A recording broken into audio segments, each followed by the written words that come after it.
এরই মধ্যে শেষ হয়েছে চ্যাম্পিয়ন্স ট্রফির দল ঘোষণা পর্ব। আগামী ১৯ ফেব্রুয়ারি করাচিতে পাকিস্তান ও নিউজিল্যান্ডের লড়াই দিয়ে উঠবে এবারের চ্যাম্পিয়ন্স ট্রফির পর্দা।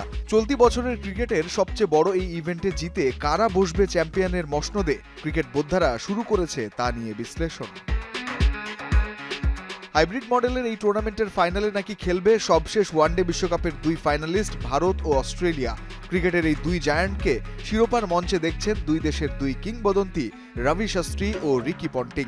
ভারতের সাবেক অলরাউন্ডার ও কোচ শাস্ত্রী বলছেন, ভারত অস্ট্রেলিয়ার সঙ্গে সেরা চারে দেখা যেতে পারে ইংল্যান্ড ও দক্ষিণ আফ্রিকাকেও। ভারত ও অস্ট্রেলিয়ার সঙ্গে সেমিফাইনাল খেলতে পারে ইংল্যান্ড ও দক্ষিণ আফ্রিকা, তবে ফাইনালে ভারত ও অস্ট্রেলিয়ার খেলার সম্ভাবনাই বেশি। অস্ট্রেলিয়ার বিশ্বকাপজয়ী অধিনায়ক রিকি পন্টিংয়ের কণ্ঠেও একই সুর। সাবেক অজি ব্যাটিং গ্রেটের দাবি, সাম্প্রতিক সময়ের দিকে তাকালে ভারত অস্ট্রেলিয়াকে পেছনে ফেলা অসম্ভব। ভারত ও অস্ট্রেলিয়াকে টপকে যাওয়া কঠিন। এই মুহূর্তে উভয় দেশের খেলোয়াড়দের মানের কথা চিন্তা করুন আর সাম্প্রতিক সময়ের দিকে ফিরে তাকান। যখনই ফাইনাল এবং আইসিসির বড় আসরগুলো হয়েছে, অবশ্যম্ভাবীভাবে অস্ট্রেলিয়া ও ভারত কোথাও না কোথাও ছিল।